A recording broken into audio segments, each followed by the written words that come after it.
500 কোটি এবং 5 শর্তে প্রথম আলো বিক্রিতে রাজি মিডিয়া স্টার। প্রথম আলো বিক্রির প্রক্রিয়া মাঝখানে থেমে যাওয়ার পর আবার নতুন করে শুরু হয়েছে।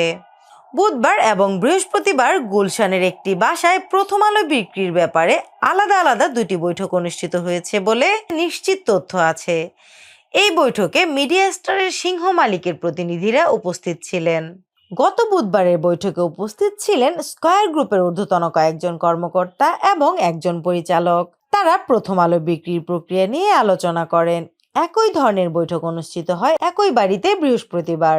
ওই বৈঠকে এস আলম গ্রুপের কয়েকজন শীর্ষ কর্মকর্তা এবং একজন পরিচালক উপস্থিত ছিলেন। ওই বৈঠকে প্রধানমন্ত্রীর একজন প্রভাবশালী উপদেষ্টার প্রতিনিধি উপস্থিত ছিলেন একজন ব্যাংকের ঊর্ধ্বতন কর্মকর্তা।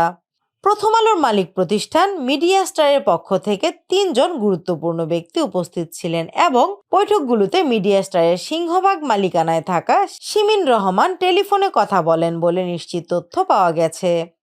গত বুধবারের বৈঠকে স্কয়ার গ্রুপের কাছে প্রথম আলো বিক্রির আনুষ্ঠানিক প্রস্তাব পেশ করা হয়। এই প্রস্তাবে বলা হয়েছে প্রথম আলোর বর্তমান বাজার মূল্য 500 কোটি টাকার বেশি। তারা প্রথম আলোর 73% শেয়ার বিক্রির জন্য 500 কোটি টাকা মূল্য নির্ধারণ করেছেন।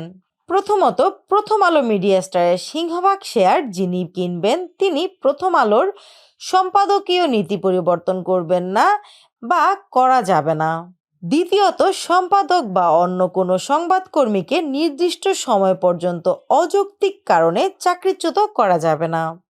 তৃতীয়ত, প্রথম আলোর সামাজিক দায়বদ্ধ কর্মসূচি যেমন দুর্গতদের পাশে দাঁড়ানো, কম্বল বিতরণ, যে সমস্ত কার্যক্রমগুলো প্রথম আলো ট্রাস্টের মাধ্যমে সংগঠিত হচ্ছে সেগুলোকে অব্যাহত রাখতে হবে। প্রথমা, বন্ধুসভা, কিশোর আলোর মতো প্রথম আলোর অন্যান্য উদ্যোগগুলোকে বন্ধ করা যাবে না, সেগুলোকে অব্যাহত রাখতে হবে। পঞ্চমত, সম্পাদক ও প্রকাশকের শেয়ার বিক্রি হবে না। উল্লেখ্য যে লতিফুর রহমানের মৃত্যুর পর ট্রান্সকম গ্রুপের মালিকানা নিয়ে বিরোধ আদালত পর্যন্ত গড়িয়েছে। ট্রান্সকমের বেশ কয়েকজন গুরুত্বপূর্ণ কর্মকর্তা জামিনে রয়েছেন।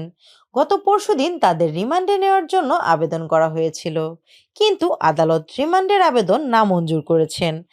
আর এই পারিবারিক বিরোধের কারণেই প্রথম আলো বিক্রি হবে বলে একাধিক দায়িত্বশীল সূত্র নিশ্চিত করেছে। সংশ্লিষ্টদের সূত্রগুলো বলছে যে স্কয়ার এবং এস আলম গ্রুপ দুজনকেই প্রথম আলোর শর্তগুলো দেয়া হয়েছে। এখন তারা নিজেদের মধ্যে আলাপ আলোচনা করে এ নিয়ে আবারও বৈঠক করবে বলে জানা গেছে। স্নিগ্ধা আখি, নতুন সময়, ঢাকা।